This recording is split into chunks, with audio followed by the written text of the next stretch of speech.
Mike. Anyway, good evening, ladies and gentlemen. Welcome to BV2, episode 14, I believe, Shaky. If I'm corrected, tell me. But I believe we've been humouring and educating planet Earth for 14 weeks in some shape, way, or form. From those of you at home, you might notice I'm looking a bit pasty or suntanned with the bright light in my face. I was just explaining to the lads off air what a difficult day it's been for me today, having fully celebrated Father's Day in the best way I know how, which has been absolutely drinking red wine like it was going to fashion. I like to think I single-handedly helped the viniculture sector in France and Australia respectively with the amount of red wine I drank, but it's led to today for me having a bit of an out-of-body experience. Anyway, here to join me in his body and a regular of the show and a good friend is old Shaky. How's your week gone, Shaky? It's all right. I've been a bit football crazy, football mad in the last week. I've been watching up quite a bit. Obviously, Wales getting through is amazing. But the more I watch, the less I think I understand about the game. I don't know what's going on really. But it's complicated.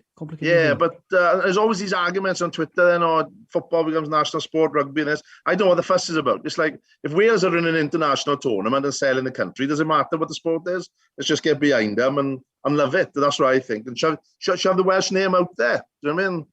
Indeed. Just speaking of which, you want to do a shout out? Is it for Lloyd Crawley? Yes, Lloyd, top man, plays for Llanelli Warriors down in. Well, obviously in Llanelli. Second row, he's about 6'8". He has played a little bit for Abercrave seconds as well. Good man. I think he was in the Special Olympics or something. He won the badminton gold as well. So he is a top athlete, to be fair. Well, pleasure to have him associated with the show. Lloyd, massive shout out to you, buddy. Keep up the good work. If you're a lurch in the second row, you're part of the front five. So you've obviously got a lot going for you in that department. Yeah, so your intro, but there's a song, wasn't there? There was a song there, Football Crazy, Football Mad. Yeah, that's where I got it from. Can you sing it? Are you able to sing it? No, not really, no. No, you don't know. I just... It's football crazy, it's football mad. No, that's the one. Football, it has taken away the little bit of sense you had. That's all I know. I don't know any much further than that.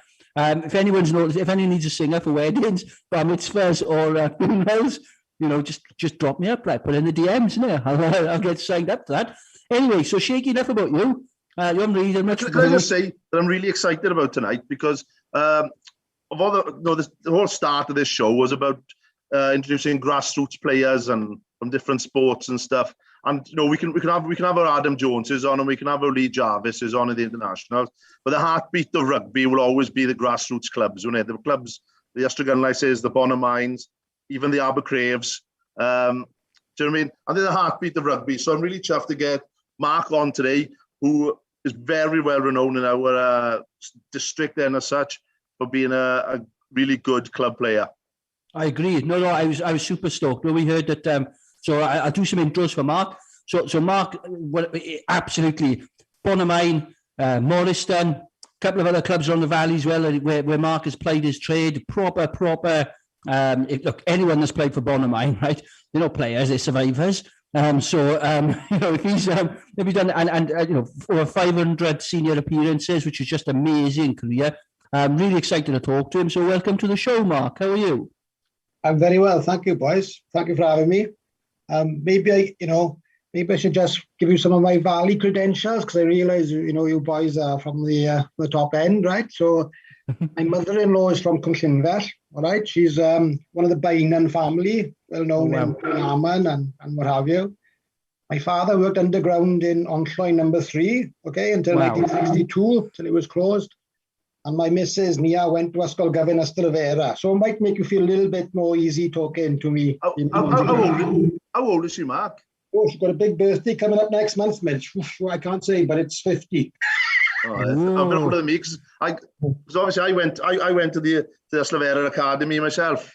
But she's just a little bit too old for me to remember. Yeah. So no, fair play, Mark. So you're one of us, which is good. Anyway, Bonamine is technically part of the valleys anyway. So it's the mouth of the valleys. Mouth of the valleys. Obviously, I'm proud where I'm from, isn't it? What I can gather, it's so close. It's more like Narnia than it is the valley, to be honest. Hey, here's a question for people at home, actually, with regards to Bonamine. And don't answer it, lads. stick it in the comments, people at home watching, if you know the answer to this question, right? Bonamine Rugby Club, or actually the field, should I say, features in a famous film. If you know the name of the film, stick it in the comments. Mike, let us know who gets it right, not first, but who gets it right. We'll have a bit of a roll of honor. If anyone gets it wrong, then we'll call them out and for being absolute sausages. So, right, sweet. So let's jump on to you, Mark. Mark, so talk to us about your pathway to rugby. How did you start playing the game? Well, first of all, I was a bit of a football head, as you can see now from my cap, you know. I went, by the way, Dorian Eelbar in Swansea, boys, right? Very, very reasonable. I don't know if he's a friend of your show yet, but perhaps he should be, right? Should be a good shout out. Right? How much was it, Mark? How much was it? It was very reasonable. Just over £5, I think it was. So, you know, very good, very good. So anyway, I guess, like I said, first of all, I went to Trashline Junior School on the east side of Swansea, you know.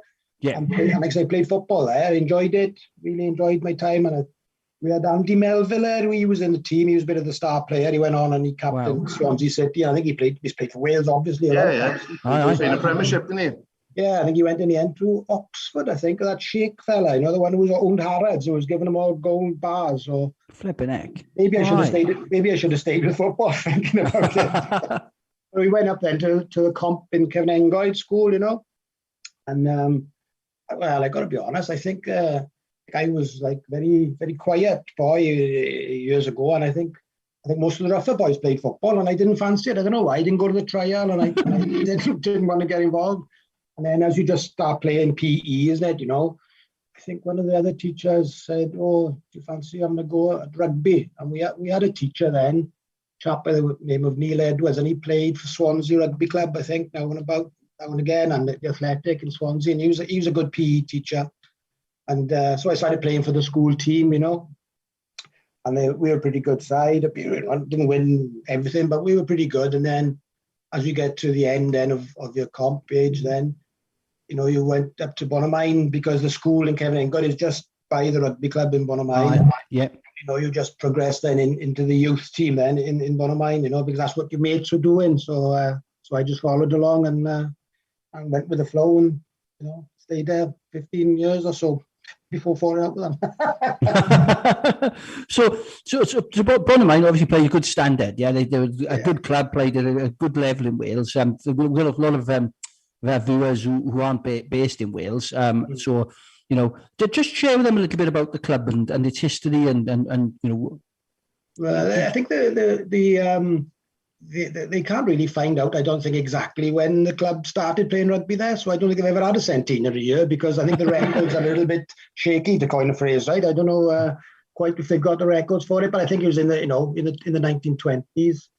And I think there's really, there's the James brothers, right? These famous rugby players in Wales. And I think they were the first players. They went to the north, they went to the rugby league, and they came back and played rugby union. And they were from Bonamine, and they are like mega famous. It's like unbelievable. But, you know, we're going back in the 20s and 30s, you know. So I think they were the first, national rugby superstars. So they were from Bonamine. Okay. You know, I think the club just can't. It is quite a Welsh community years ago, but I know now it's a bit like, you know, Swansea Jacks and a bit you know, the Welshness maybe over the years maybe is not in all parts, but has gone out to the community perhaps slightly, you know. But yeah, so the Bonamine Rugby Club has produced internationals. You know, it's Richard Webster is from Bonamine. Yeah, he played for Wales in the back row. Malcolm Dacey is another gentleman outside half. Guy Fox is Wales B cap. Ian Brown is Wales B cap. And of course, perhaps now the most famous now is a product of the juniors is the captain of the British and Irish Lions, isn't it, Alan Wynne Jones? You know, absolutely. Absolutely, the juniors in the pony. So. And what does he still have a connection to the club in some shape or form? Some of the boys he was playing with are still playing up the Boney, you know. So you know, he's friendly with those guys, you know.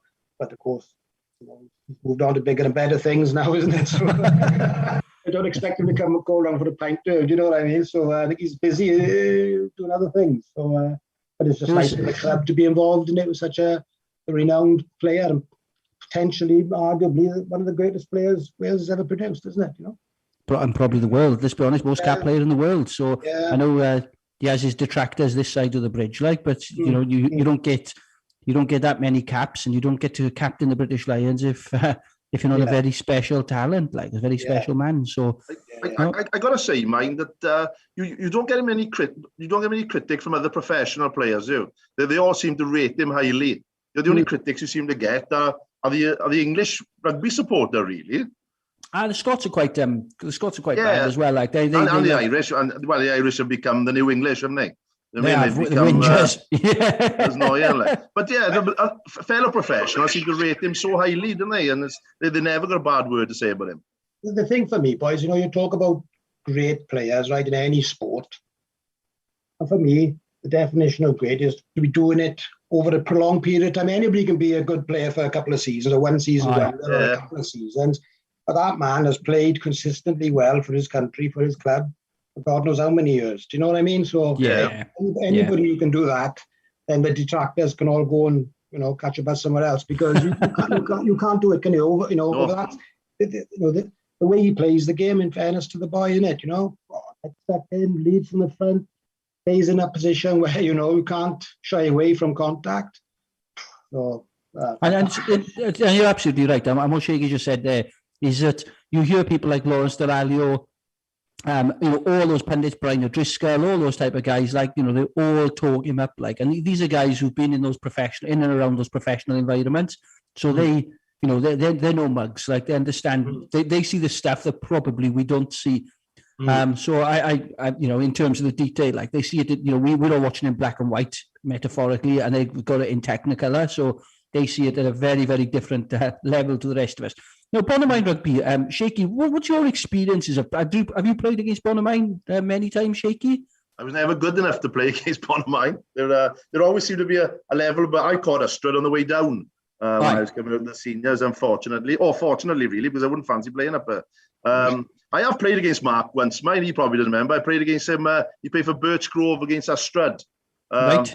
I've got a few experiences of playing against Birch Grove. I always seem to have a broken nose or a black eye after the game. There's a certain way of playing. But one thing that's always struck me, Mark, is Birch Grove and Bonamine seem to have a lot of players who've crossed over to each other. Yeah. That's true. That's going back quite a while. Like, that goes back to probably 92, 93 season. A few of the Bonamine boys, like Mark Sturgis, went down there to help coach with Steve Powell, and they won the Welsh Brewers Cup. They were a district side then, and they won the Brewers Cup in Cardiff. Great, and they had a few Bonamine boys then who come into the end who went down to play for Birch Grove. Yeah, so there's been when it's funny, isn't it? When I was playing in Bonamine, I hated Birch Grove. Do you know what I mean? Because they were like noisy neighbours. Do you know what I mean? So there was that kind of, I don't like any of them. And they used to come up, and we'd have games, and they were quite rough games. And they were coming better and better, and so it was tough. And then actually towards the end, then I went and joined them myself, and I found out then that it's like I was dyed in the wool in Bonamine for like 14, 15 seasons. Captained the first team, captained the youth. I was part of the furniture there. Aye. But then, without going into too much detail, I fell out a bit with the club. I was coming to the end of my days and fell out a bit. So the next thing I know, I accepted a coaching job in Vardra, to be honest. It's a funny story. I accepted a coaching job in Vardra, and I finished in Bonamine. I lasted about 4 days, and then decided I didn't fancy doing it. So I had to bloody ring him up and say, "Oh, look, sorry, it's not going to happen," And then a good mate of mine, I don't know if you boys know Andy Key. Do you know Andy? Yeah. Like Andy's got his finger on the pulse, and he was involved in Birch Grove at the time. So, he rang me up out of the blue and said, "Oh, look, Mark, I've heard you've finished in Boney and you're not going to go down to Vardra, and do you fancy just having a game, just playing for Birch Grove, So he can be very persuasive, Andy, and so I said, yeah, come on, then, let's do it. And I know he's such a great bloke, so I couldn't really say no to him anyway. And so I went down and had a season with Birch Grove myself then as a player. That was my last season as a player then before I went into coaching, and I had a lovely season there. They had, like, Andy was coaching with a boy called Justin Evans. So there's the Evans brothers, you've got James Evans, Mountain, Evans, Twiggy, they call him, and then Justin himself. And Justin had played for Swansea. They're all good players, so we had a good little season there, Birchgrove, one of those clubs, always struck me, they always seem to do all right, don't they? They're always there or thereabouts. They're even back, back when you think of where the club is, there's a lot of competition around there. Obviously, you've got Bonamine, you've got Skewen just down the road, you've got Gleis just over the way. There's a lot of clubs in Ponty, there's a lot of clubs there. Achtwen, they're training that could take talent, so they do quite well to hold on. They produce some good players too, like Lee Davis, Joe Fennell, the Fennell brothers. The club has produced some pretty decent players. Adam Beard is a Birchgrove boy, see, the second row. Right. You've got a Birchgrove and a Bonamine boy playing for Wales when they're in the second row together, Alan Wynne and Adam Beard. So, wow. It's not bad, is it? I don't know what they must feed him in Birchgrove then, to be honest. He's about 19 foot 10, he is. Like, and he is a big boy. Big old nice unit. Boy too. Nice boy. What do you think? You got then Tiprick from Trebano, so then Moriarty from Morriston as well. You know what I mean? It's almost a Swansea area side, like. Yeah. So when you played, so because I can't remember whether I played. I certainly didn't play against the first team, Bonamine. I can't remember whether we played the seconds in some game. I'm sure I did. I'm sure because I remember playing next to Kevin Engoyd's school. Even though I did play Kevin Engoyd's school as well at one point. It's quite an intimidating place, isn't it? Where the clubhouse is and stuff. You drive through the kind of estate to get there, and I remember feeling, I didn't feel safe, very honest. Not quite the level of malice and threat you have when you drive when you're playing up the Rhondda, but it was as close to as you can get it. Like, because is it fair to say that Bonnie, is quite a tough end of town, really? It's you've got, it's one of the harder ends of town. Yeah, I would say so. That's the reputation. Rightly or wrongly. It's a funny thing. And the rugby's always been quite tough there. Because like I said, I played in it and been involved with a few clubs, but take some beating somehow. That there's just a natural toughness about the boys on the east side. Bonamine, you get a lot of boys from Tennant and St Thomas and Shashline, so it's quite a big catchment area. Do you know what I mean? But there's something about the mindset up there. It's like, say, it's exposed. It's on top of a mountain. You know what I mean? It's cold, it's windy, and wet. Oh man. You can't really be soft and play up there, really. It doesn't let it's like a lot of, I'm not just saying Bonamine, there's a lot of clubs in Wales, isn't it? You know what I mean? It just, I don't know, like you're involved in England, and maybe it's just a little bit greener and nicer. Do you know what I mean? Some of the places in Wales are a bit more hardcore somehow. Do you know what I mean? Yeah, no, we had this conversation with Adam Jones was on, and we're saying, like, we want to get some of the academy boys up the valleys because you can't hide. You can't hide no matter wherever you play on the park. Like, I remember Winston on the wing getting chased around by some roid-head wing up the road. Like, who wanted to fill him in because he'd stepped him. And you just can't hide. Like, there is no place. If you've got a yellow streak in you, you're done for. Like, and Bonamine for me was one of those clubs that epitomised it. Really, it was a proper hard place to go. But Bonamine were obviously at one stage, really high. I don't know if they still are, but they were certainly very high up in the national leagues. They were really, really competitive side. I think there was a time, that rightly or wrongly, when the professionalism came, you know what I mean, and the money started to come into the game, few clubs in the area made a decision, to go for it. And Gunlais were one, Bonamine were another one, and Dunvant were perhaps the three in our area that I can think of. That rightly or wrongly, they made that decision, right, okay, to compete, we have to do it. And, it's funny, right? I was, I like my books, rugby books, right? And there's a book here I got, Bill Samuel, another chap who was the mentor for Gareth Edwards, right? He wrote a book called Rugby, Body and Soul, okay?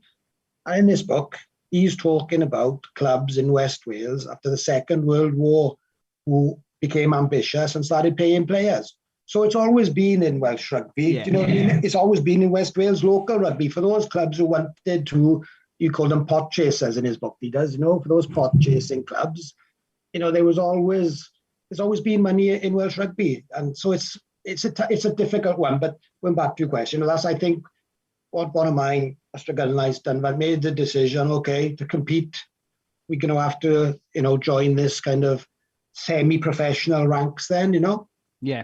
So that's what they did, and some of the clubs have come unstuck. I know there's a bit of bad feeling, probably in the three clubs, probably Ystrad, Boney and Dunbar, about some players who came there and were journeymen and took money. But in my experience, I have to say, there wasn't that many who just came for the money. They bought into the ethos of the club, as far as I was concerned, especially when I was captain there. If anybody was there just to take the money and go, they were soon found out, So it was a good standard of rugby, though. Mark, yeah. It was a good standard of rugby, though, wasn't it? Yeah, and definitely so. And like I said, we did have quite a few boys from the Swansea Valley who came to play for Bonamine, because we had a contact in Hugh Rees, he's the team manager there now. Yeah, Hugh. So, Hugh, he loves his rugby. He didn't like Ystrad much when we were in Bonamine. So people like Tablet, John Williams, from the Vera, Scott, you talk about Scott Davis, Well, I was trying to think of people who played for both, and so you got two there now. One of your centre partners, Gareth Wynn. Oh, great bloke. What a guy. Gareth Wynn came down, brilliant fella. Do you know something? I've never known a bloke that everybody rates so highly. Yeah, no one's got a bad word about him. No. Scott was saying he was got the bomb squad in the middle, you and him, when you were playing. No, Gareth Wynn. Guas, they call him, isn't it? Guas. Yeah. He's Abercrave boy he is originally. He did play for Ystrad and... But Welsh Deaf Cap as well, didn't he? Oh, lovely boy. What a great fella. We had a bit of a night. It must be 4 or 5 years ago now, and he came up to Bonamine, and we had a few pints together. Smashing player, and a really good player, and defensively, one many better. I would like to run at him. No. He missed many tackles. Jesus Christ. But you had who else was there? There was Gareth James Jamo, because he started off with Ystrad before he went as much as Slavera. Obviously Boris Ryan Perret, very well thought of, isn't he, down in Bonamine? Yeah, because they're just after my time, those boys. But when I went, like I say, to Birchgrove to play after I left Bonamine, isn't it? Oh gosh, we drew them in the blinking Tavali Cup up in Bonamine on quarter final of the Tavali Cup, and I thought, oh shit, I got to go up to Bonamine now, and everyone just left them after 14 seasons, So we played the game, and Boris was playing for Bonamine. He was sent off after about 5 minutes. Fair play to the boy. Fair play. Off he went, and he kept us in. We played really well, Birchgrove. They managed to drop a couple of goals. I remember the night, and we were in the game till the end, and just lost out. But yeah, and I spoke to Darren Poland, my big mate from Bonamine, and he said, "Yeah, Boris." He said he was well respected. Always liked to start a fight in training. So he said. I got one thing to him, because he's the biggest prop in the world, isn't he? Heart of a lion, though, and wouldn't take a backward step to anybody. So he was great playing for Ystrad, he was great playing for Bonamine. He also played with Llanelli for a little bit, just on the basis, really, of having that dedication, determination to do well. Aggression, but a very aggressive prop, like. I think Darren said the ultimate accolade for him. They named a line-out drive after him. They called it a Boris ball, he said. It was quite an illegal move, he said, and he scored down in Carmarthen Quins, my mate was telling me. So that's a shout-out to Boris after my time, but he says, he's a good boy. I was trying to think of ones that came the other way. The only two I could think of was Pat Nolan and Richard Scarnell. Yeah. Where did Pat go then? Where did he go? He's been at a few clubs, Pat. Did he? He was captain of Ystrad for a season. Did he? Yeah, he was captain of Ystrad for a season. So sounds to me like a few boys made that journey. A couple of comments here from the boys back watching. Like, so Gar Thomas, when I asked about these are two films that had the Bonamine pitch in, when I asked for him. So Gar Thomas reckons it was Crime Watch, which there's a fair chance. And Jamo James reckons it was Debbie Does Dallas. I didn't see what was behind, to be honest. He was could well have featured the field. And Gareth James there said House of Pain at Bonamine was. So everyone, was there any clubs when you played for Bonnie? Was there any clubs that you didn't want to play? Were there any clubs that you thought, actually they'd what, too tough or something, or just bogey clubs? Clubs that you thought. There's plenty of bogey clubs, and plenty of really, like say, I know in a previous episode, as Shaky was saying, when it was that they called it the Heineken National Leagues, at the time, and like I said, every game was a bit of an occasion because, these teams, as I say, to be in that kind of league at the time, like I think it was 93, 94, we had a hell of a battle with Gunnice to get promotion up into Division 2 or 1 or whatever it was. And it was like hammer and tongs all season long. I think it was the season that they'd beaten Newport, Astra had beaten Newport. Yeah, it was, yeah. They came up to us in the season and they beat us 9-0, right, up in Bonamine. It was the TV cameras and it was the main match on like Scrum 5, but it was a bloody awful game. No tries, and 3 penalties, isn't it? Mike Lewis dropped a goal. He dropped a goal. Okay. He had 2 penalties and dropped a late goal to win 9-0. And, it's a great Gunnice side there. Mark Harris is in there, Martin Thomas, Andrew Owells, I think, Marbut, Jim Morgan and Gareth. Gareth, is it Gareth? No, Gareth, the bloke who writes the books now. What's his name now? Gareth Thomas. He played for Bonamine as well, didn't he? Yeah, he did. I broke his arm down in Tenby, I think. He was good, So, and that Astrid side was a very good side, and they beat us in Boney, which was we thought we'd knackered it, but we managed to win up in Astrid then. I think we beat you up in Astrid, and I think Martin Price might have been sent off that day. He might have been sent off, say that or another game, but we won up in Astrid, and then we had to win the last 3 games, I think, or 4 games on the bounce, and it was going down to the wire, and we had to go to Tredegar in the last game of the season, win the game and score 3 tries. And all the Astrid boys were up watching, obviously, because if we fell short, then they would go up. But as it happened, we managed to score 3 tries. I think Dean Morgan from in Clydach, Vardre boy, Dean, he scored that clinching 3rd try. So I can just see him now going over the try line and hand in the air, all that bloody rubbish. And and we scored a later, tried to seal it then. So a lot of the Astrid boys were like leaving just a bit before the end, and we were giving them a bit of the bird from the touchline, But that was what it's about, like, you know what I mean? But it was a rivalry then with Astrid.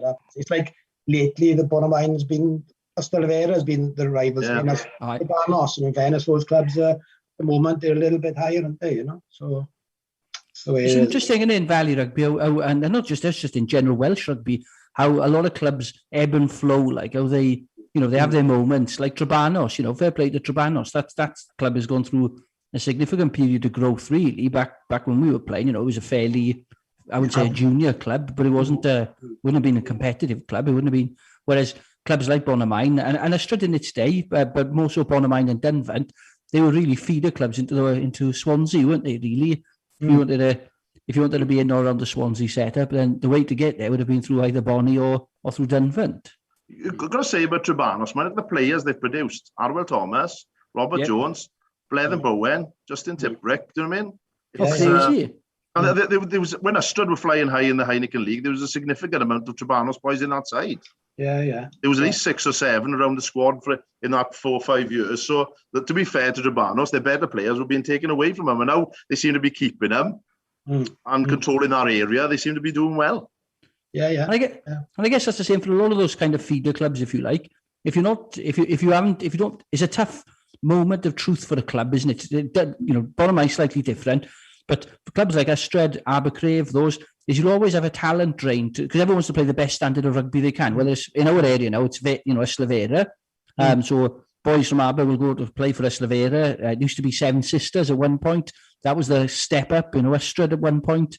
Yeah, and they were, interesting enough, and I don't know whether this money factor or what, that the club comes into money or gets a benefactor or somebody that's supporting them financially. Then all of a sudden they kick on a bit because they can bring in a few, better players, better coaches, offer free stash in some cases, or a free tour or some beer token. Kit is massive, isn't it? Boys love kit, don't they? The stash, any stash. I always love it, like BV2 stash, like. But I think it's building that atmosphere around the club, isn't it? As well, build that not just a winning atmosphere on the field, but off the field as well, and making an environment that you want to be a part of. I don't think the money is as big a factor as it was in the 90s now, but certainly, I know that down in Eslavera, the Jarmo brothers work really hard in building a culture where it's a winning culture as well, and wanting to play as higher standards. And that's why the credit I've got to give Bonamine. The amount of players they develop, and they want to maintain a good standard of rugby, don't they? They never want to be like down in Division 5, do they? I mean, they want to be maintaining our high standard and representing our area. Yeah, since that, since I've been involved with them, since the late 80s, they've had that. They've been consistently then, at that good level, and like I say, some clubs go up and down. That happens, but fair play. And at the moment now, I haven't shown my face training there yet, I have to say, but I have cycled up to watch, and they got 50 boys training, so they're in a good place at the moment, So, and there's big other clubs like that, you know what I mean? So good, it's all good for Welsh rugby, isn't it? Like you say, it's got a good catchment area, but it throws its net around. It stretches up to the valleys, goes across into the Neath sort of valley as well, down into the town itself. So you'll get boys from the city, students there, the student population who want to play on a Saturday at a good standard. If they're playing Buck Super League for Swansea Uni, then the chances are they're going to find a decent club, and they ain't going to play for Swansea Uplands. They're going to try and play it as tidy standard as they can. So you pick up good boys there as well. What so for you spoke earlier about you had a very short transition into coaching. You're now into coaching. Yeah, I I know you're talking about losing players and the frustrating part of it. I've been on the other side. I've been a coach. After I had the season in Birch Grove, I just answered an ad in the paper. There was an ad to become the backs coach in Morriston Rugby Club, back in 2003, whatever it was. And I thought, oh yeah, there you are. There's a catchment area now. There's a place. There's a club that's got potential to go. Sleeping Giant, Morriston.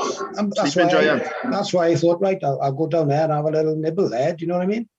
So I went down and then I did, I think I had 5 seasons and coaching, player coach, I started off at, and like I say, one of the friends of the show, Jamie Morgan, he was there then at the time.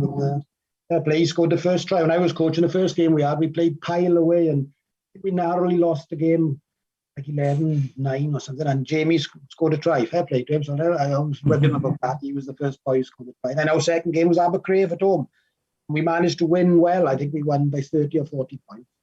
And I remember talking to Eddie Wills after the game, and he was telling me he may have been struggling that particular day. I don't know when he was on the bench. And I remember saying he was just about to turn 40, I think he said. And I was thinking, I don't want to be doing that when I'm 40, and now I'm still on a little go for myself. So I went to Morriston, and great club again, fantastic club, really good welcome there. Got some real characters there. You got Gwyn and Steph Lewis, these boys. You can't speak highly enough of them. Do you know what I mean? You've got these characters in all clubs in Welsh rugby, and I don't know. I believed in things like the OB. They should all be having things like that, if you ask me. Do you know what I mean? The service they put into the and not just every club in Wales, isn't it?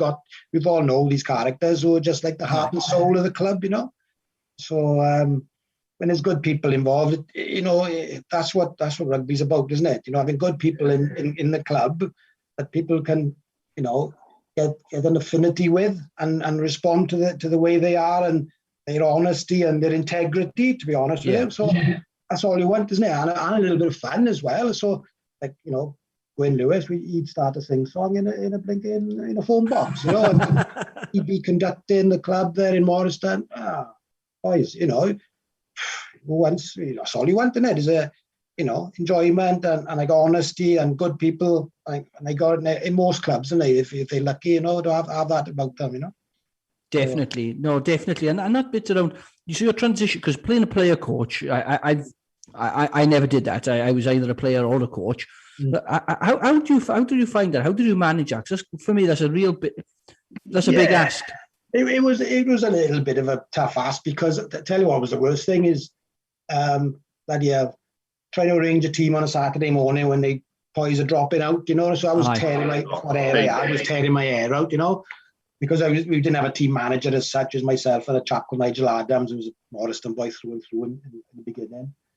So it was tough, but to be honest, when it came to the actual rugby, I found it easier because I play outside half by then. I'd gone back to playing outside half, and you could dictate a bit how you wanted the game to be when you know what I mean. Whereas when you're a coach on a touch line, I know this is a lower standard maybe, do you know what I mean? And you can't do it at high levels, but you can't influence the game at all. No. you're on the touchline and you're coaching, and I've done that as well, in my later career, and that's just so bloody frustrating as well. But if you can just about still get away with being a half-tidy player, which I think I managed to do most of the time, you can influence the game and the the way that the boys approach the game, and you don't mess about like the way you to get stuck in and to play with your heart on your sleeve, and I think that they respect that if they can see Joe Willing as a coach or player coach, because some boys go into the coaching and in a way they might take the mick a little bit or whatever, or they'll do 10 minutes here and there, which all right, whatever, innit? But I didn't do that, If I was going to be the player coach, as long as I could, I'd play 80 minutes, So I think then you gain a bit of respect off the players. They can say, oh well, he's not here to take the mickey and just take money and go. He cares about the club and ourselves. That's the kind of approach that I had with coaching. Yeah, but the worst thing is like when we were lower down the leagues, we picked up. We did all right in Morriston. Had some great seasons, and in the end, we won a league in my final season. But it's coming from like a semi-professional level. It was a bit of an eye opener when the boys weren't quite as committed. And you were. Do you know what I mean? But great time in Morriston. What a club! Great. And it's interesting you say, because I couldn't agree more. As a coach, when it's showtime, when the game is on, you have to have a little bit of technical notes about you. So you look at substitutions. I don't know how it works in Wales, but in England, men's, the level that I coached that year, you only had 3 subs. One of them had to be a front rower, but you could rotate 8 times. So you could literally, put a player on, pull them off, put them back on, pull them off. Then you could rotate up to 8 times. So there was a lot of tactical things you had to be considering, but you're helpless almost once the game starts. Excuse me. That's you. Thank you. So when the game starts, you're helpless, really. You can't, try to influence the ref as much as you can. But it's something I've got to get, better at as a coach, is shutting up on the touchline, because I am constantly nagging refs. I'm constantly nagging myself, to be honest with you. I just can't stop it. And I see that point. If you're on the pitch, you can literally do something about it. Yeah. Fortunately, I'm well past it. So I'm glad to be watching these days. Some of the contacts and stuff, you don't realise when you're playing, just how hard some of the shots are and stuff. When you watch it from the touchline, you're like, oh, thank God I have my boots up, because it sounds hard and it looks hard. You forget when you stop playing, and then say, no, you go back to play 1 or 2 games, is how tough rugby is, isn't it? Because you do soften up. But it's a brutal sport, isn't it? And you play every week, and then you stop playing, and you play like a vets game or a seconds game in the short or whatever. And it's just, you're in so much pain the next day, and when you're forgetting how crazy it is. Yeah, definitely. And that's why you say, coming back to Alan Wynne-Jones, to be playing at that level for that length of time, in that position, you think it's tough playing our little leagues, you know what I mean? Yeah. Imagine playing, the size of those boys, some of those Polynesian Islander boys running at you. Like when they go to South Africa now, there's some of the size of those boys. Oh, man. And it does come to, you do start to think about player welfare then, don't you? And bumps on the head and the concussions and I don't know many boys, even at our level, after they finish playing, who are not struggling in some form or other with old injuries or I'm not saying they wouldn't change anything, but even if you play at a local club level like I have, you're still carrying the knocks and the reminders of the games. Well, you get hurt. No, you absolutely get hurt. There's no 2 ways about it. I thought about every season, right? And you forget just how painful September is, and then all of a sudden, then you get through September, and you're actually all right then for the rest of the season. You carry your knocks and your niggles, and very few players having played a match on a Monday hasn't got a bruise somewhere, hasn't got a knock or a niggle somewhere. If you haven't, then you probably you've been keeping out of the way for the full game. So there's always something aching and niggling and stuff. So you don't normally feel on a Sunday because you're hungover. But on a Monday, it's when everything comes home to roost. Then you go training on the Tuesday, and you're back loose again, and you're ready. You're looking forward to Saturday. Yeah. But I thought I'd miss it more than what I did. It was part of my life for such an awful long time. And I'm sure it was a part of yours, Mark. That's that's why you carried on, I guess. It's tough to know. Carrying on, he's still playing. I know, that's what I mean. Like, so it's tough to know when's the right time to say, right, okay. Don't say that too loudly because I miss can hear you, right? So you obviously still having a crack, still doing a bit. Is that down in Morriston? Still playing? No. I guess I went to Morriston, did a bit of coaching there. I went to Birch Grove, a couple of years coaching there with a good friend of mine, Darren Poland, was from one of mine, and we did a few sessions together. I went to Pencloud for the season, had a great time down there with the mad donks, crazy the donks, crazy lot, And just the last go off, then I went to an Arloith for a bit, and again a solid rugby man, Rodri Williams, a mate of mine, he works in the council, and he said, "Come on, we've had a change in the coaches, come down and have a go." And went down there in Arloith, and again, great club, great people, do you know what I mean? But the difficulty was when you go like further away, it's harder to have a pint after, do you know what I mean? Morriston, Birch Grove, bottom line for me is local, do you know what I mean? I can get my missus, or can you drop me down the club or pick me up? They're all within, 2 or 3 miles, But when you go down to Pencloud and when Arloith, it's a little bit further to go and to really enjoy the crack with the boys, which I think you have to do as well, Yeah, big part of it. But then towards the end, I finished then in one Arloith, and I went to Bonham. I think I went for a pint one day, and a couple of the old boys in the bar, I got talking to them, and they said, I wouldn't mind just coming back to finish off up here, because it's always been my club, So they said, come on, you should do it. You should come back and have a game with the seconds, So that's what I did then a couple of years ago, and they the second team, luckily they're a good team. Like I say, the crew's going well up there now. I wouldn't really want to do it if I'm getting my head kicked in every Saturday, truth be told. But when I go, when I play, and I don't want to take any youngsters' position either. So anybody under 45, I'm saying you go and play, boys. But you got plenty of boys there, Mark. Oh yeah, it does. Yeah, loads, mate, loads. So you're never struggling like for a side on a Saturday. Oh no, since the couple of years that I've been there, there was only one time I can remember where they had to ring around some of the other older boys, not as old as me, but some of the older boys. We went down to Dunvant to play a league. We beat Dunvant down there. So there's plenty of boys, and they got like a couple of the boys involved in the coaching. Liam Brooks, Liam. Yeah. He coached Brunarman for a bit, didn't he? Yeah, and I think he was coaching Mark Harris's daughter. That's Strad. Or from back originally, Mark, isn't he? I don't know if he still is. So Liam he's good. He's a great organizer. He's involved in a boy called James Beiger, and James is a character, back row forward. They have a bit of fun because James doesn't say much, but he's got that respect about him because he's a tough boy. So he's there with Liam and Mike, the captain, Michael Hughes. So they got a good nucleus of a set up there, and so I thought, let's go back and have a few games, and then we haven't lost a game for a couple of years. Do you know what I mean? They're strong, and I bet you'd be quite competitive in Division 5.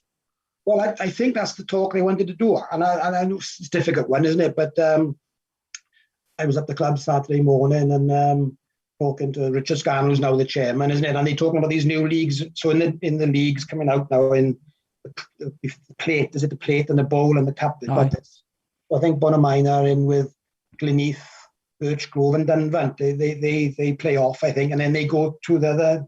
Play in another league, and then they might. I think the final is still in Cardiff, Millennium Stadium again. I think, but I'm not sure what the draw is with the seconds. I'm not quite sure how that will progress. I don't know if you've heard anything, boys. I'm not sure, but no, I haven't heard anything with the seconds.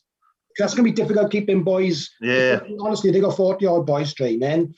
Yeah, that might be difficult in terms of keeping them interested without just kicking their heels on a Saturday, It's got to have a purpose, isn't it? It's got to have a purpose to it. So I can see that, and I can see how they'd be competitive, to be fair. And it's good to hear you putting it back, because, a lot of players, once they played for the senior and the first team and stuff, sometimes they feel a bit too precious, to play for the seconds. But I think that, I think of my rite of passage with and it was the old heads coming back and playing for the seconds that actually made rugby enjoyable for me. You wanted to be around these club legends and stuff. They carried a lot of gravitas and know-how. They helped develop your game. They looked after you. Yeah, they did. 100% they did. But quick couple of shout outs before we move on. I've got a couple of regulars on watching the show, so I'm going to give them a few shout outs. We've got Darren Fielding from New Zealand watching. So I don't know what time it is. He's probably working and Skyping, like, but hey, we might the judge. So nice to see you, Darren. Got Tonwin Evans watching. Jamo James. Joke goes on. He said, great show, guys. Loves that. Jamo's obviously Debbie Dallas. He loves that. And Lloyd Crawley said, thank you for shouting him out, Shaky. So just give those boys a quick shout and thank them for tuning in, innit? Always a pleasure. So talk to me about your thoughts on the Lions then, Mark. It all kicks off on Saturday. I'm pretty excited about it. What's your thinking? How do you think it's going to go? I'm not sure, you know. I think it's quite interesting now, the Lions, you know, in a number of ways. Obviously, you know, they might not get some players playing for the Lions, but I think it's a bit, you know, for Warren Gatland, you know, it'll be interesting that the outcome of this series will go maybe some way again to either making him a complete legend in terms of, his results speak for themselves. So I'm not knocking Warren Gatland, don't get me wrong, but sometimes the style of play with Wales wasn't the most exciting style of play. Do you know what I mean? So I'm not knocking the results that we got under him and the results he's had when he's with the Lions, although I think we were a little bit lucky down in New Zealand, if I'm honest. But so, you know, if they play well, if the British and Irish Lions, I should say now, isn't it? If they play well and come away with a series win, then one, it'll cement, as I say, Gatland's status as a super coach. But I think also, just thinking about it myself, you know, it's difficult now in the professional age. The Lions isn't what it was years ago, I don't think, because it's been squashed into now, you know, these number of weeks to get in there, play 6 games and get out again. And especially these English clubs, they want a pound of flesh to make off the players. And you've got to think about player welfare and all of that. So I think, you know, in a way, the Lions is fighting for its life in a way to continue in the professional era. I know I love it, I enjoy it, I watch it. Luckily enough, I got Sky Sports at the moment, so I can watch it, you know what I mean? Or go up to the club and watch it. So the Welsh really buy into the Lions tonight, you know what I mean? For some reason, it's just mad. Whenever you see it on the telly, when they can have fans, they've always got the Welsh people everywhere, isn't it? You know. It's rugby in the summer, that's why. It's rugby. If there were 15 ants playing, everyone will be watching it. What about your thoughts, Shaky? How do you think it's going to go? The best thing about the tour is always the kick-off times for me, because it means it's 5 o'clock in the afternoon and you can go to a pub and watch it, or rugby club and watch it. Like, you haven't got up at 9 o'clock, because there's nothing worse than a 9 o'clock all day starting when they play New Zealand or something, is there? I mean, because you're not seeing 5 o'clock in the afternoon then, are you? So it's a massive occasion, isn't it? I mean, and it's going to be a hell of a summer of sport, isn't it? Because you're going to have Euros into the Lions, straight into the Olympics, and after having like 18 months of nothing much really this competitive, you know, it's exciting, isn't it? And being able to go out and watch it in a pub with your mates, and then, you know, educating people like Boris about rugby. Do you know what I mean? And there's something wrong in it about. That's why I know I could never be an alcoholic. Is there's something wrong about having a pint like at 8 or 9 in the morning. You won't do it, but I don't feel right. Is it? It's kind of almost it's working against your processes. And I'm curious as to how good is this South African team, because I can't help but feel, right, we probably deserved to beat them in the semi-final in the last World Cup. I thought we were the better side, Wales. So psychologically, it's different for the players when they go to somewhere like New Zealand. You know, the All Blacks have got a mystique around them. They've got an almost invincibility to a degree. The only ones that have had real proper success against them, unfortunately, is England. They tend to fare quite well against, or they're competitive against them. Ireland have had some reasonable success, but they beat them and they get spanked the following weekend. New Zealand doesn't quite have that same level of psychological hold, I think. South Africa. So I think that I don't know. I've got this strange feeling that the Lions might do a lot better than what people suspect. Like I think it could even be a whitewash, a 3-0 whitewash. Who just Africa haven't played together, have they, since the World Cup final? That's just mad, isn't it? You think that you haven't. I know the Lions have been chucked together now, but they'll have a bit of time together, and you know they're top quality players, aren't they? But South Africa just haven't had the opportunity to play, have they? So then I think that's going to be a massive feature in it. But I've only seen clips, you know, after the last World Cup, you know, and they talk about the culture and things like that, isn't it? And the boy who was coaching, he's gone into the team management role now. Is he the chap who was the coach? He seems to be tidy fella, don't he? He was talking about the boy who had the jersey and they had the photo. Razzie Erasmus. He seems to be, he's the type of guy, I'd like to play for. Like, I'm not saying, give me a chance to play for the Lions, I'd play for anybody. But you know what I mean? He seems to, might be completely wrong on this, but he seems to be, again, a bloke who's full of integrity and honesty. So, he's got passion. They're a proud lot in South Africans. So they won't want to lose at home, will they? So, no. It will be tough, but interesting. They're a proud nation, and he gives you that, and he's got that passion. He speaks with passion. He speaks from the heart. Yeah. I can't help but feel when I think back of the World Cup final, which rightly they smashed England to pieces, and I can't help but think that they did a proper number there, because they didn't look that great against us. They didn't look that great in the pool games. They did enough to get out, but for them, once they knew they were playing England, they knew if I've watched old Squidge, I think his name is on YouTube, where he does all his analysis and stuff. And, a lot of the stuff that he says there is quite accurate, really, where he looked and they knew that if they could take England apart at their strengths, so the set piece, etc., that essentially they'd win the game. And that's what they did, really. They're a bit fortunate Sinclair got knocked out in the first 3 minutes. But after that, it was only ever one side. That's probably the most one-sided World Cup final that I've ever watched.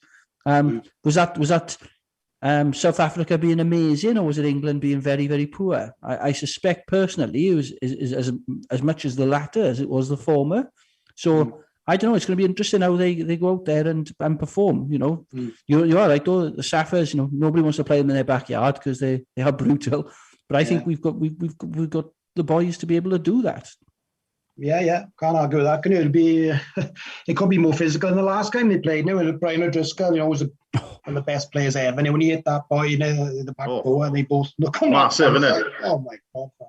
I tell you what, you as a centre, Mark, seeing the size of centres now, that's a big part of rugby since professionalism. Is bringing the size of centres. Like I seen Jamie Roberts in Walkabout once. It was like. He was standing. He was as big as a second row, wasn't he? Huge, and massive all over. Like, how do you tackle it? And they're quick as well, aren't they? You know what I mean? Oh, yeah, they're amazing, aren't they? Fair play. You got to give that now. But at the end of the day, it depends how big your heart is as well, isn't it? I'm not knocking any of those big boys because they probably would murderize me. Do you know what I mean? But being if you're a competitive person, isn't it? You know what I mean? Oh, you'll have a go. Well, you and can't win in the centre now. What was your playing weight, Mark, when you were playing? What was your kind of... not heavy. I don't know, 13.5 stone maybe, something like that. Maybe 13.10, something like that, So I wasn't the biggest of guys by far, you know what I mean? But I looked after myself and tried to be strong for my weight, you know what I mean? And, I'm just committed, so... And what was your kind of thing? People, if you asked people around the club and stuff, describe the kind of player that Mark was, what sort of stuff would they be saying? I don't know, man. I just hopefully honest and committed. You know what I mean? Well, when I was playing and I was captain of Bonamine, if the coach had told me to jump in front of a car, sacrifice yourself, get in front of that car, and I go, yeah, no problem. What colour? Oh, no, well, that's just the truth of it. You know what I mean? I wasn't the greatest player by far, innit? You know what I mean? Nowhere near it. But I think people who have played with me or against me would say, well, he was honest and he was committed. And, I think it's about respect. And if you can get respect of people, if I walk into a club in the local area now, hopefully you won't have too many people taking the piss, you know what I mean? Most people will go, how's it going? All right, tidy player. And for me, that it's marvellous. So I think that's something that's lost in rugby now, the value of the good club player and the respect they had from, our generation, isn't it? It seems to have gone now, as if people just don't want to be as if it's not good enough for people now. But it was a massive thing, I thought. I used to look up for people. We had Howell Evans on. Massively good player. We've had Kipper on from Astrud. Jim Morgan, as you mentioned. Fantastic players, all three of those. Good club players, that you could really respect and look up to. Yeah. You know what I mean? Here's good testament. Look, and these boys know their stuff. So you've got Gareth James here saying, class player, coach's dream. And then you've got Jamo saying, Mark John is a total club legend and a tough centre, respected around every club. So hats off to you. You know, very kind of them boys. well, and they know they're onions, both of them. So you know, you've got to take that as real good testament, really. We're saying too many nice things about the Jamos now. We're going to put a ban on it, right? Because watch yourself if we're trying to say you. Texting me during the interview. I mean, yeah, no, you have. Watch. Too many nice things about them. And Boris. We're not saying anything nice about Boris now either, right? No. You'd be the Jamo brothers be around trying to get you signed again. No, we're trying to get you back. Did you ever play with Peter Roberts in the centre? Yeah, definitely. Yeah. He was at uni with me at the time, like, and I remember. I played with Peter for a long time. A very, very good player, Peter. Outstanding. Class. Yeah, he came because he lives up this end now. He lives up at Kenilworth. That's right. Yeah. I have a text of him now and again. We keep in touch, like, you know, because we played in the centre together for a good while, and I was a character as well. Too good looking. This is it. He was indeed. He carried our university team anyway. He was when he went playing for Bonnie, like he was. He played for the uni, and he carried us, like, fair play. It was like just getting the ball to Pete. Yeah, always explosive and a big boy, only big boy, Peter. Aye, good nose on the fella too, didn't he? A strong nose, handsome bloke, like, yeah, that kind of Italian look about him. Oh yeah. Did you ever have an opportunity to go play first class, Mark? Did that ever come across? Yeah, I had a chance. We had a contact in one of mine, Herbie Hughes. He was like the rubber dub man for the Welsh youth side, and he was involved with Neath as well. So around, I can't remember when it was, 89, 90, he got me to go down to train with Neath in the summer. I played a game from a friendly game up in Gleneath, so I had a game. And my mother and father are Neath people, so loved Neath, do you know what I mean? And so I had like a summer season, a summer training. They invite you down for training in the summer, you know. Yeah. But timing wasn't great because I think it was the season that Scott Gibbs turned up, and like, you got what's that Clint Eastwood thing? A man's got to know his limitations. Do you know what I mean? Who's that? And I think it was just this one session. It was this bloke in a red t-shirt. It was Alan Bateman, like that. He was lead, you know, what a big man was he? But like, just sinewy. So so I had a chance. I had one game. I think I was offered to play another game, and I cried off for some reason. I think I was injured or ill or something. I said, at a side like that, your chance is gone, isn't it? You know what I mean? They're not gonna get back in by there, you know. So but that was I had a bit of a one game for Neath, you know what I mean? Fair play, you're right. It's one more than most. And back then, Neath was essentially the Ospreys. You know, that was first class. Anyone who played, I'd talk about time in Scott Gibbs and Alan Bateman. Can you imagine? You must have played against a few first class sides, or for Bonamine. And we went in. Like we had a couple of cup games against them. We had Pontypridd twice and bloody Sardis Road when they've had the Battle of Brive. I was captain Bonamine. Twice we were drawn away in the cup. Oh, where we going? Sardis Road, bloody. You know what I mean? Bloody great. So I played up there. What was that like? How did that game go? We got well beaten, but I'd be honest with you, right?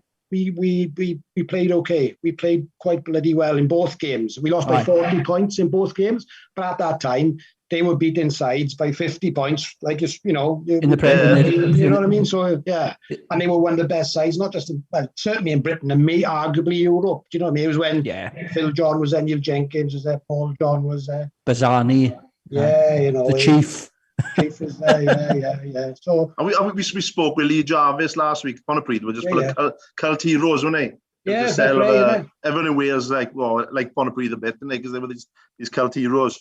I wish we'd have played them at home, mind, but twice we had to go there. So one of the best, like, you know. But yes, we played there. We played my Steg when I was just coming out of the youth. We drew with them in the cup, but sent them out because we scored more tries than them, you know. And they had Gavin Henson's father played for them, and Owen Watkins' father. So it was two Welsh centres. Both their dads played for my Steg at that time, and so. Yeah, so you do play against some of these clubs, and players. I seen a video against Swansea. Were you playing in that game? Yeah, I was captain of one of mine. The second time we played Swansea in the cup, and, we lost 13-0, but we really played well that day. You know, it was like a Stradgate boys, and playing against better sides. You raise your game, and because it was Swansea and one of mine, it was like that must have been spicy. Oh, it was brutal. It was brutal. I got knocked out. Ian Davis, he just knocked me out. We lost about we did lose about 4 or 5 players. We did, I think, only through total commitment, like, you know what I mean? And just getting knocked out left, right, and centre. We were so there's no harm in that, is there? There's no, you know, that's the way it is, isn't it? You know, and you know, they used to go to late try and just about squeezed us, you know, but there was nothing in the game. So yeah, a lot of those first class sides there were packed with talent or household names. Nearly all of them were. Like, you think of the Whites when you probably played them. You know, people like Clement, boys like that playing for them. Paul Arnold. Is Clement from Bonamine? Yeah, the family are. Yeah. Because his brother Mike used to play when you were playing against Astrud, wasn't it?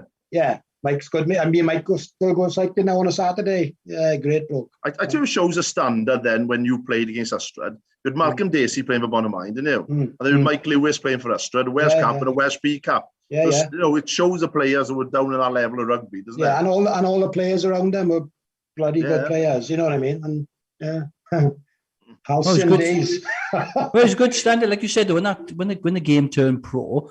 Oh, well, it didn't turn pro, but you know what I mean. At the top level, you know, they said it's turned professional, which, like you said before, was true. There was money already flying around, but all of a sudden it became open, and people could talk about it much more transparently. Because it was probably, you know, Abu Crave were paid, see, for I think it was half a season or something. All of a sudden, when it turned professional, I remember we were playing anyway, same boys, like turning up. I think it was like 30 quid or something, and it was just mad. Like, it's like.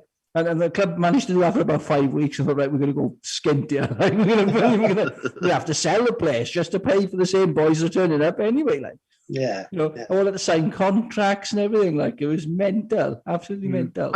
I noticed that you played, going back to the clubs, you played Newport in the Morfa, didn't you? Yeah. There's a bit.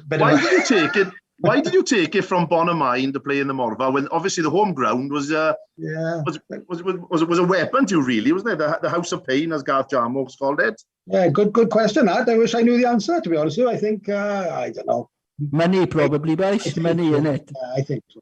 Money. Yeah, I think it was money. But you know, it was nice to. I guess it was only game of rugby. I think they played down the Morfa, I think. But it would have been nice to play at home for sure. But there we are. Well, I don't know about that, but we'd have got stuck in. Like we always got, you know. And after I left, they were playing big clubs when Boris was up there. You know, they were playing the likes of Cardiff in the cup. And, you know, fair play. So it changed a little bit when the regional rugby came in. This was all when I was playing against them. It was before the regions. When you played Swansea, 1-3, we played Ebbw Vale in the quarter-final of the cup away. You know, they had, like, you know, they were Lions. Welsh Internationals, the British Lions playing for them. Yeah, Mark Jones was number 8, I think, in Ebbw Vale when we went there. So I went on a stag do once, and there was about 30 of us on a train, and one of the boys chops to Mark Jones, and he grabbed him, and the other 29 of us took a step backwards. He was so big, like, it was like, have him, he could be a sacrifice to you. Do you know what I mean? We're not messing with you, like. Take his soul. Take his soul. He was a lunatic, absolute lunatic. Yeah, so I know you just have a go. It's lovely though, doing it in those days. Now they get the junior clubs, you get right up to the game, don't you? And as I say, you know, get knocked out or whatever, you know, go out with your sword, go up your shield, as they say, you know. But Bonamine were in the Millennium not so long ago, weren't they? They played in the final, like. Yeah, I went up for that watch as a supporter, you know, and they played bloody great. In fairness, they lost to Brecon in the end, you know, by a point or two, and poor Richard, if he missed the kick to me or hit the post or some bloody thing. But hey, it was an experience and I had to go to. That's amazing. You know, fantastic. And the year I finished in Morriston Rugby, the following season they got to the Millennium, fair play. Yeah, that's right. I went up to watch it. The year after I finished, that was so fair play. Great to see, you know, fantastic. I really enjoy watching the 3 games because they're all live on S4C, and I enjoy watching those 3 days just to see what's about and how much it means to everybody and all the clubs getting that opportunity. And they're great games, like the Vale game, whenever they were robbed of it, you know what I mean? Don't say too many nice things about them too again, like, you know. But, you know I mean? You've got to be honest as well, haven't you? And some of these clubs played bloody brilliant rugby, maybe more entertaining than some of the better clubs, so-called, you know, I would say. And you watch them and you see they, you know, they all, regardless of what level of whether it's the bowl, the plate, you know, they all play with a good structure. You can see that they've obviously practiced. You've got to be a good side to get to those finals. You've got to be a solid side to get to those finals. Definitely. No, and it's good to watch. It's entertaining. Like you said, sometimes it's more entertaining than the game by numbers. You know. I think so. You know. Well, they have a good crack there. So outside of rugby is obviously a massive part of your life. Yeah, outside of rugby, you mentioned cycling, things like that. What other type of things do you do, Mark? How else do you keep yourself entertained? Entertained? Oh, I like family in it. I got like my missus and my 2 kids. You know, they're grown up now, like, you know. But yeah, you know, try to spend a bit of time there. Trouble is now, you know, enjoying drinking a bit too much now. I've only got to look at a pint now, and I put an inch in my waist, you know, which is a bit distressing. I got to be honest with you. So when you're open to play again after the lockdown, it's a bit distressing. But yeah, I go our little cycle, keep in touch with some of the ex-boys. Now you get your WhatsApp groups, don't you, these days, you know. So you keep in touch with your old mates through the rugby, and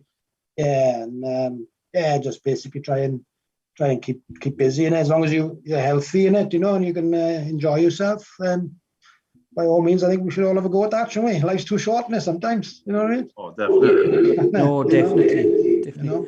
And in the Orgits as well. I might have to come up and have a game with you boys and on a Thursday night, you know. Well, I played, Carl, I don't know, me and Mark played against each other in the Yorgits but Mark turned out for Chepstow, which was a bit random, really. We were playing Chepstow.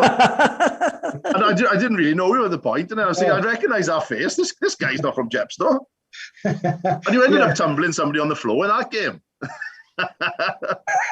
Fair play. I enjoyed it. It was great. Fair play. Yeah, mate of mine, Rob Price. He's from Orriston, the boy Rob, and he's living down that way now. And he invited me to have. He knew we were playing local, isn't it? You know, up the road. So I thought, oh yeah, fine. Let's have a little go. So it was great. I enjoyed it. It was like, say, Howell is there as well, and Kerry Davis, ex-player of mine, wasn't he? Do you know that's right. Hi, Kerry. No? So, yeah, he's still quick. They've I was talking to a guy called Greg Woods, who's like the development officer of Wales, and he was saying that over 40s touch rugby is going to become quite big next year. They're going to really push a few festivals and stuff, try and get people playing it, because it's like 11 aside on a full-size pitch, and it's because there's not much space. It's not just about the quick players, is it? So you can be able to play and stuff like that. Like, which is fab, isn't it? You get active and you say social and you meet the new mates and things, isn't it? So yeah, I just want to throw a ball about and have a few pints. Do you know what I mean? And that's the only way I can do it now. Like, I can't play like Mark. Like, no. And I suspect as well, with the whole sort of mental health agenda that's going to, you know, that's going to come post lockdown and post pandemic and stuff. I can see things like any sort of recreational sport, like touch rugby, etc., veterans touch rugby stuff. They'll be massively pushed just because it's good for people's, you know, mental well-being as well. I went actually last Tuesday. I coach I coach an under-13s boys team. So we played football first half hour, which I'm terrible at. And then touch rugby afterwards. But I stayed behind to play with the seniors then. So when the kids all went, because my lad didn't fancy it, for whatever reason, because it's boiling hot. I was able to stay behind and play with the men, and I really enjoyed it. It was good crack. You know, you are moving quite fast, but all I was doing was just sledging everyone because I couldn't keep up. Just giving everyone loads of shit, everyone I could. Everyone was like, I was definitely to be fair, because even though I'm a 46-year-old ex-Lou said, I'm definitely one of the most skillful players there, which is shocking. It's because you're Welsh, it is. It is, 100% it is. And that's all we used to do in school was play touch rugby, wasn't it? I don't know if you did the same, Mark. That's all I did every lunchtime was throw the ball about. Oh yeah. Play on the road outside the house, isn't it? You know, as well. And you watch professionals now when they reckon being able to pass is a skill. I always thought it was a basic. Well, this is what I do with my younger players is, and you know, once you introduce contact to young players, all they want to do is run into each other. Then they want to do contact all the time, and they do that at the expense of understanding the rugby at its heart. It's an evasion game, really. You score by going over the line. You don't score by running through people.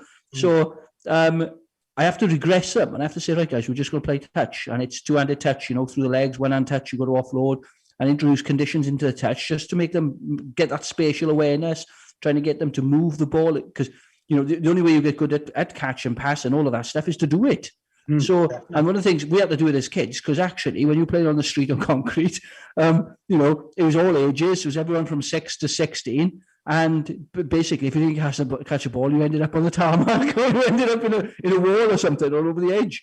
So you learned how to be able to catch and pass and make good decisions, because you get murdered otherwise. So, but I have to regress the boys, and you're right there, Shaky. I think it is, it is obviously because I'm Welsh, but predominantly because we used to play it a lot and understand that in touch, you've got to move, especially when you're a fat kid. You learn to pass pretty quickly because you didn't fancy running. So you try to get people into space to get them to take to move it. So, no, fair play. Well, Mark, you had lots of love on the chat. Yeah, lots of love. Geraint Edwards, he's pitched in as well, saying Mark Jordan legend. So Geraint Edwards, he's a big fan for there. So, Mark, thank you so much for your time this evening. That has absolutely flown by. That's probably the quickest hour of 15 one we've had so far. Shaky, top 3 guests? Top one from Bonamine, aye. Lower Valleys. I enjoy it. And like I said, I know we're not a rugby show, but I always enjoy doing the rugby ones a bit more because I'm a bit more knowledgeable. When we have footballers and stuff on, I don't know what I'm talking about. So I'm the same here. I was totally out of my depth. With to be fair to Eddie King, could have said anything, and I didn't believe they were he was brilliant, don't you? But, he was excellent guest, excellent. So, but I've got a shout out to the Jamos who are hogging the show. Slavera, Chunky Sevens, August 28th. Charlie Sevens down there. Get down and have a look. It's always a good day out. I'm worth calling. And though we've been starved of local rugby, haven't we? So it's a good opportunity for people to see. Yeah. That Chunky Sevens, to be fair to those boys, that Chunky Sevens has got legs, isn't it? I hear about it up here. So I'm up in the Midlands and it's on my feed and stuff. So so guys, if you're about and you're in the neck of the woods or in the valleys and you want to get a fix of rugby, that Chunky Sevens should be a good crack. Get yourselves down there. They do a lot of great work for charity and it's really, really well organised. So Mark, you won the Cwmtawe Sevens, I believe. We won the Sevens. Yeah, Cwmtawe was big, years ago. Runners up one year when I played, and then later on, we won it. Yeah. And you had young play the tournament. Yeah, whatever happened to be then, I don't know. Yeah, we had that. Was it 1972 or something? Was it? Yeah. We had Simon Davis, the boy who played Swansea on. Oh, boys, we had him in the side, so to just get the ball to. And Malcolm Dacey played as well in that game. We beat Llanelli, beat Bridgend and lost to Swansea in the final that year. It was 1989, 1990. And Shaky, did you ever play in the Cwmtawe Sevens? No. I should have won the Cwmtawe Sevens. Mind, they were the first grassroots club. They pipped Bonamine to be the first grassroots club to win it. I just wanted to mention that, But no, I didn't. I played in the Swansea Valley Sevens only because you'd have 7 blokes turn up and then someone would chuck a kit on me. I want a Sevens player. I actually played in the Cwmtawe Sevens for Abercrave. I couldn't believe it. I couldn't believe that I was involved at all, and I was picked to play against the London Nigerians, which was an exercise in running behind the post as fast as I could. If you're not built for Sevens, it's the worst possible sport on the planet. And you just find yourself I was an optional tackling prop. If someone ran straight to me, I was all right. If anyone put any footwork or even I had to make any sort of proper tackle, I was not involved. And fair play, in Sevens, you cannot. There's just no space, is there? There's so much space that you cannot. People very rarely run straight at you, so you've got it. It was just a mess. I think I must have had an out-of-body experience about 4 or 5 times, just chasing these London Nigerians. And we had the Samurai 7 as well, which had Chris Wyatt. From Llanelli, who'd smoked 40 fags, jumped on and still running about 7 tries. It was a shocker. But you had all the top players playing, didn't you? It was a fantastic event, wasn't it? It was outstanding. And I think a Chunky Sevens has taken over that from that now in our area anyway as the annual Sevens. Brilliant. Yeah, excellent. Good for them, innit? Good for them. Yeah, brilliant. Well, good shout out, guys. Well, right, guys, thank you so much for your time this evening. I'm going to let you all jump off. Is there any footballer now, Shaky? Anyone playing now? Yeah, it's the big games for Wales, isn't it? Because you've got Belgium against Finland and Russia against Denmark, and whoever finishes second plays Wales on Saturday night at 5 o'clock. Saturday's really good. 3 o'clock Alliance, 5 o'clock Wales. So 2 o'clock, my esports team are playing, so I've got a full day of it. Living life.